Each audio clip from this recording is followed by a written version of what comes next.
Hi, everybody. Welcome to the Let's Talk TEFL podcast. So I'm Jackie, and joining me is Jennifer. Hi, Jennifer. Hi, Jackie. All right. So today's topic, it's quite a timely one.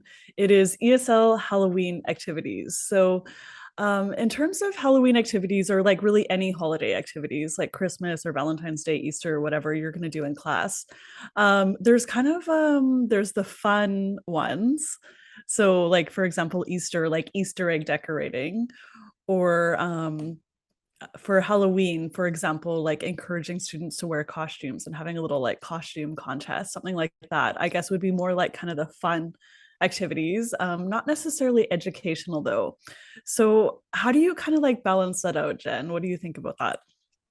Well, ever the strict teacher, I would try to have a good balance. I was definitely always one of the less popular teachers with the kids because some other teachers would lean all in with, oh, it's October. It is a month of candy and costumes. And like I try to be mindful that I had limited time with the students, and unless I was in the elementary school setting, when I was at the private schools, obviously those were paid by the hour by the parents, Mhm. and even if I was like, even if I didn't care that they were paying by the hour, basically, kids are little tape recorders. They're gonna go home and tell their parents very excitedly, class was great again because we just practiced trick or treating and ate candy for the third time this month. Exactly. Yeah. And I've taken Korean classes and various language classes over the years. And I always felt like it was a bit weird when I went to class and it was like there was no actual like language learning. It was just like, let's play this fun game because it's like Chuseok, like the Korean Harvest Festival. And I just was like, oh, okay. Like I could have played that game wherever, whenever, some festival that I went to on the weekend or whatever. Like I came here to learn Korean or learn whatever language. So for adults, I'm always kind of aware of that. And I do like to have a bit of fun in class. But then, yeah, for sure, I like to have at the bare minimum, for example, like teach some new Halloween vocabulary and kind of talk about the holiday and actually like teach something in that lesson that students can kind of take away.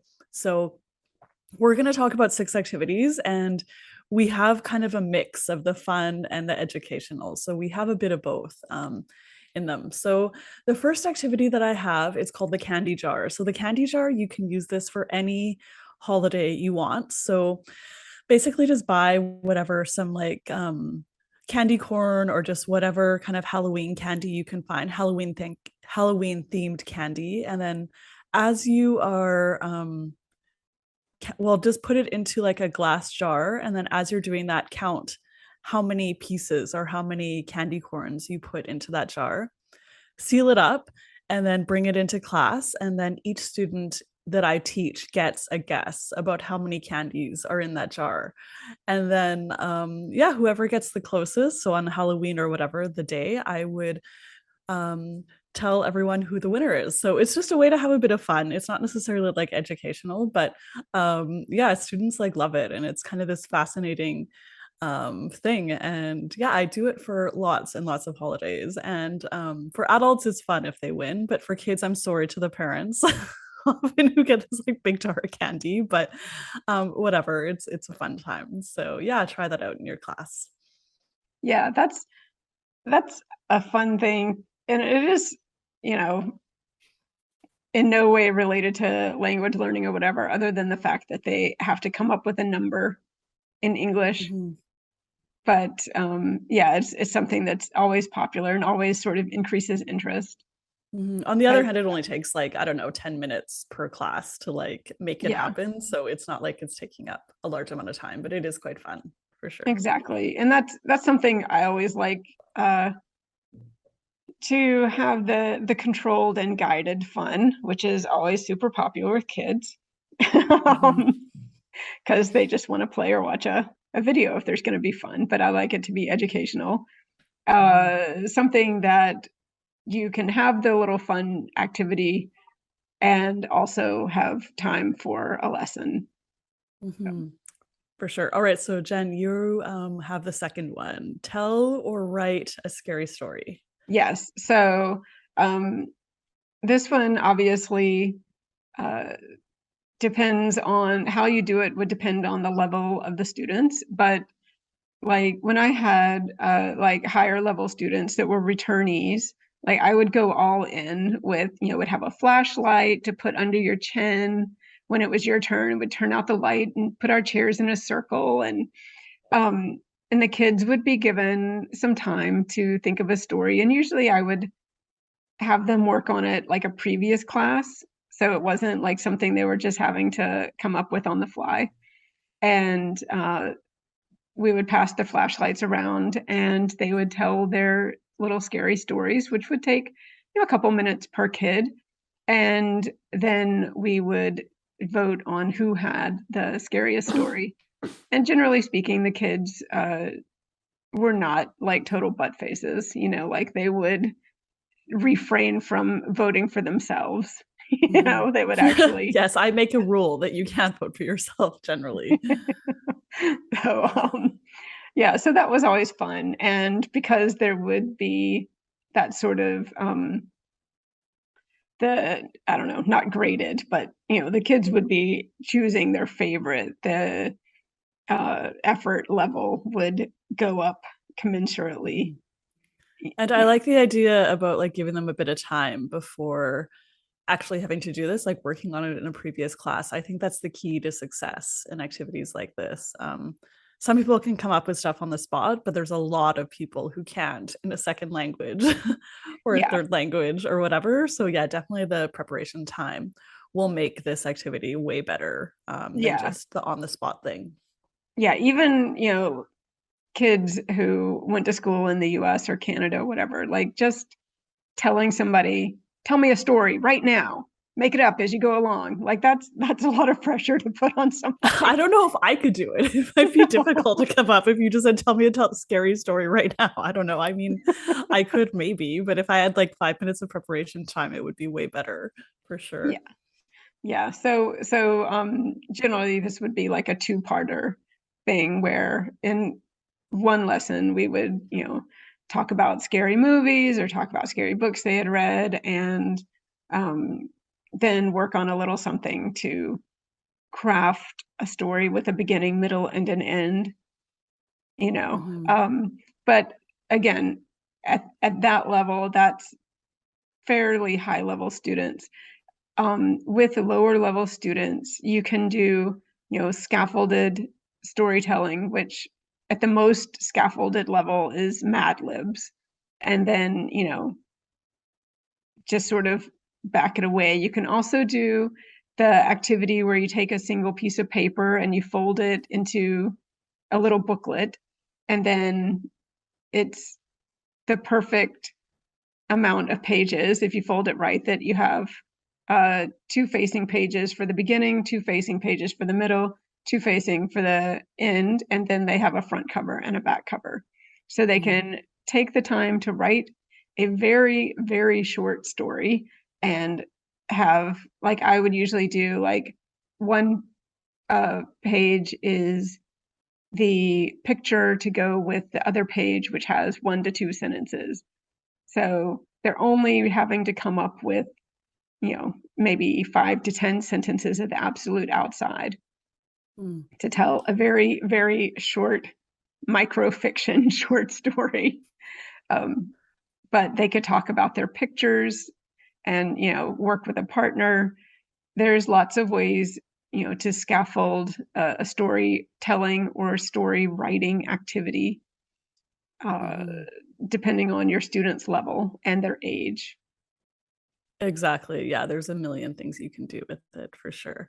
All right. So the next one that I have are songs and chants. So um I myself am not musical, and even like singing, if I had to sing happy birthday by myself in front of a crowd of people, I would be so embarrassed. I actually cannot sing.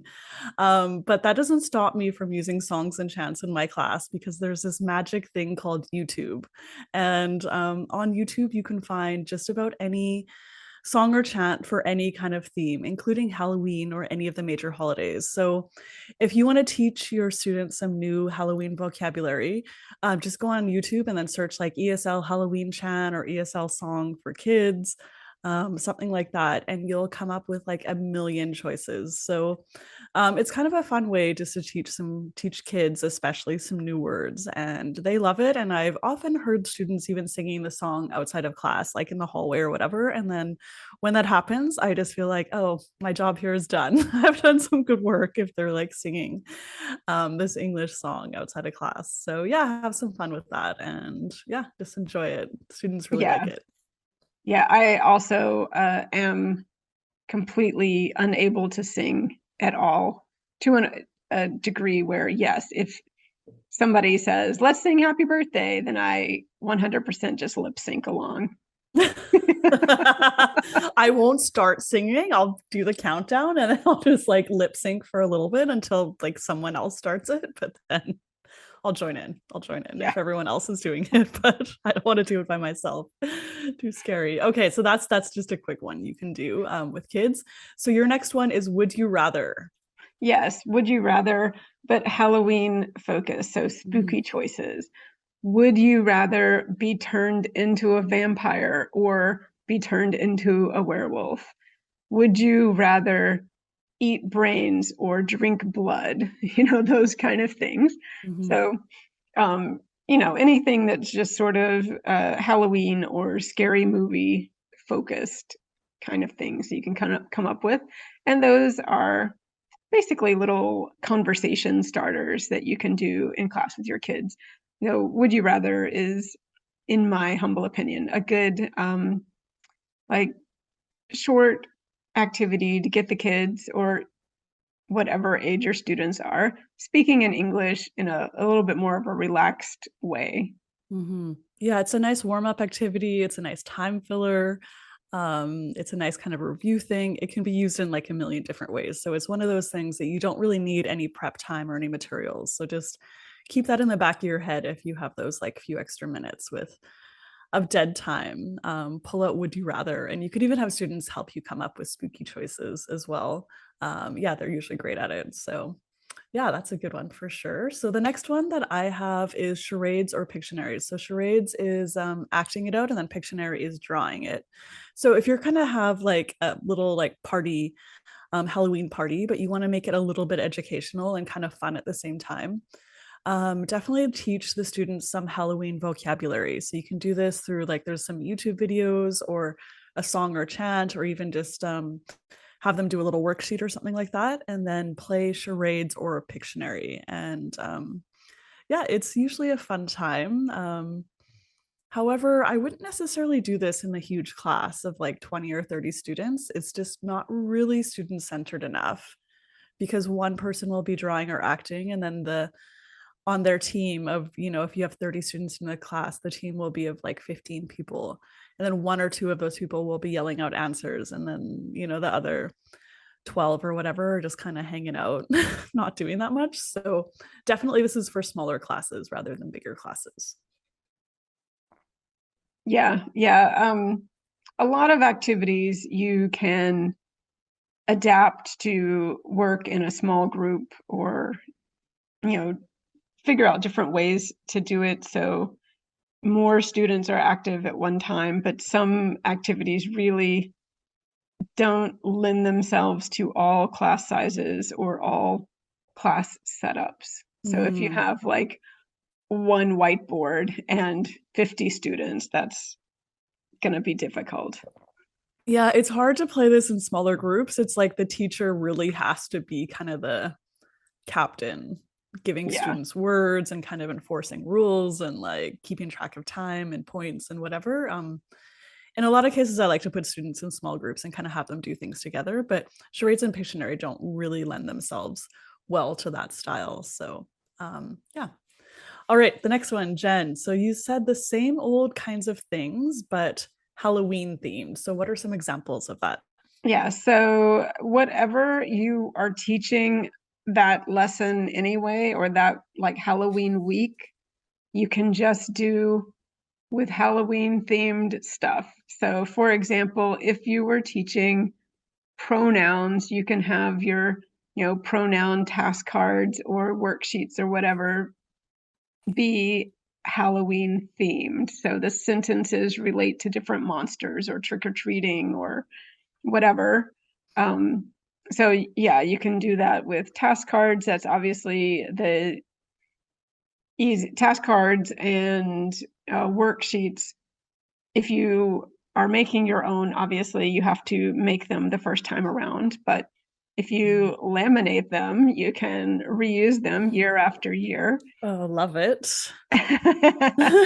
And especially if you make your own worksheets, it is really easy just to put the worksheet like text as text boxes in a PowerPoint file and add images that you can, move around. And so then you can print the paper and it's got, pumpkins and spiders and whatever on there that you haven't really had to do any extra work for at the very lowest level. But if you can alter it so you're using the Halloween themed, topics, as I said, like monsters or trick or treating or, whatever, those kind of things, then that can raise their interest as well. And then it seems more like a game if you're doing Halloween themed task cards and less like you're just doing a regular lesson, but with pumpkins and spiders. That's quite You can sneaky, also Jen. do bingo, word puzzles, or crosswords with the Halloween vocabulary. You can do cryptograms. I have several fonts that some of them I bought, but some of them I'm pretty sure I got for free off of like Creative Fabrica or was it Hungry JPEG or Happy JPEG? I can't believe I don't know the name. I get all sorts of stuff off of there. But you know what I'm talking about. It's a website that's got tons of images and fonts that you can either buy, or they always have lots of stuff they're giving away. But you can get fonts that are, true type, that you type out just the sentence and the font will put it all as, different kinds of monsters or different things like that. And it just is a word game activity, like a cryptogram, but you haven't had to do anything extra. And it looks cool when you print it up. And I'll just mention here discovery.com's puzzle maker. Just do a quick Google search for that. And that is some ESL teaching gold. You can make whatever kind of puzzle you want, like the word search or and what is it called? Is it no? And what is that one where you give a clue and then Crossword? crossword, I guess. Yeah, there's a special name they have for it in there, but I don't know what it is. But anyway, just have a look around and yeah, you can make like puzzles for your students using whatever specific vocabulary you would like, including Halloween. All right, so Jen, I have one last minute addition. So if you just want to have a bit of fun with your students, you can do a candy tasting. So for this one, just bring in some like kind of common candies that all students would know, and ones that work super well are things like Skittles or M&Ms. That are already just by themselves. Like you could just give, the student like one little Skittle or one M&M or whatever, and then bring some blindfolds into the class.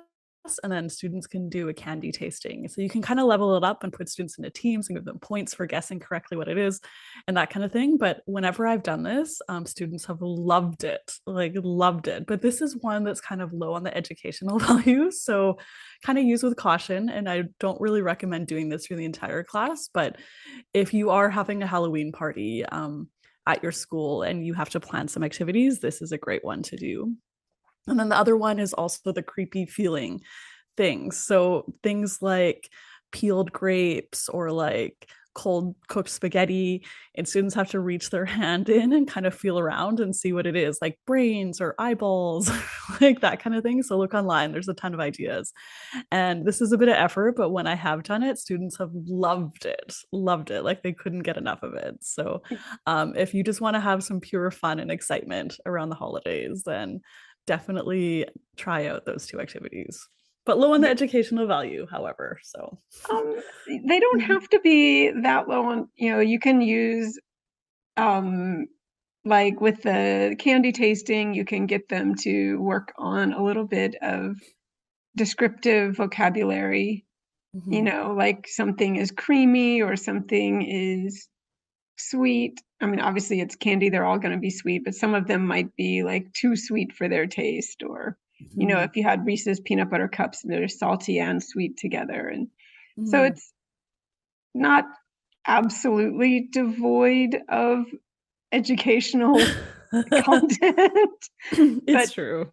yeah, you can squeeze a little bit of content in there. And I will say with the like the peeled grapes, like if you freeze them and so they're still quite cold during your class. And the spaghetti, like I always feel like you need to put a little something extra in there, so it's not just like dry cooked Like a bit of spaghetti. oil or something, or Yeah, a little yeah. bit of oil or maybe a little bit of syrup or something, just to give it like a weird texture. But then obviously you have to be able to let the students go wash their hands, so that can, Yes, the logistics are like, yeah. not that I Um, wouldn't do it for little kids, but yeah, older no, kids no, are fine. oh, no, no.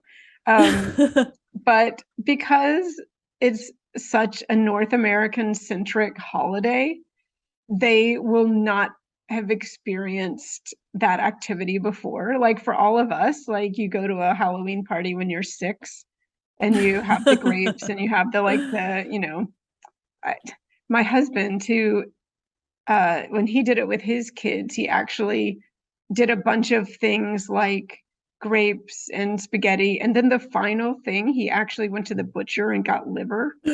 Ew. Wow. So that was a bit of a mean one. Yeah. But yeah, they were little kids when they did that. And certainly, I was about 6 or 7, I think, the first time I went to a party and they had one of those. But your students are very unlikely to have experienced it before outside of maybe another teacher's ESL class. hmm So it's hmm fun for a lot broader age group. Yes. Yeah. It's fun and it does take some work. But whenever I've done either of those things, the candy tasting or the creepy touch things, it's been just a really fun class. And students have talked about it honestly the rest of the semester. They just like Yeah. couldn't. And then even on the student evaluations, like I always give them a little thing and like asking them what their favorite thing in class that they did. And like so many students will just say, oh my God, the candy tasting was so great. And they like tell all their friends and the other teachers at my schools have heard about it. And like they just can't get enough of it. So yeah, it is a really fun class to do, and it's worth it. It's worth the little bit of extra effort and a few dollars it takes to get that set up for sure.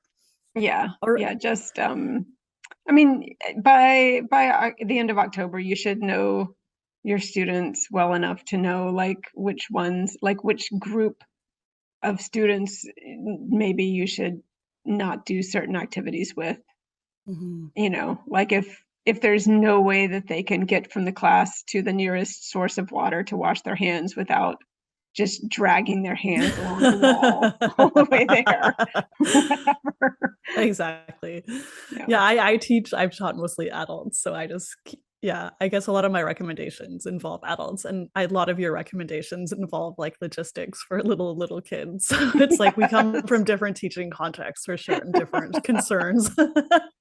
100%. All right, Jen. So, where can people find you online if they want to check out some of your stuff?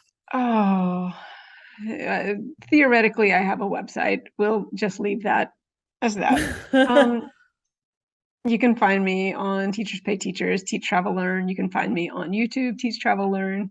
I haven't put up a new video in probably a year and a half, so I should probably get on that. Jackie, where can people find you? You are Sure. always Yeah, up to the everywhere. minute. So If you want to find out more details about the podcast and see all the previous episodes and stuff, you can see eslactivity.org/podcast. And then you can find the links to my YouTube channel, TikTok, Instagram, Pinterest, all the things. Just kind of scroll down to the bottom and you'll see all the links there. And then I'll put also the link in the notes here to the Halloween ESL activities that are on that website. So we've talked about, I don't know, like maybe 7 or 8 of them, but I think in that article there's about 25 or 30 ideas for a Halloween lesson, and most of them are educational. So if you are planning that, definitely check that out. And then there's also a book on Amazon that you might find helpful. It's called 63 ESL Holiday Games and Activities. So there's ideas for Halloween lessons, Christmas, Easter, all that kind of stuff. So if you love to celebrate the holidays with your students, be sure to check that out. All right. So I think that's all for us. And yeah, thanks for listening. We'll catch you.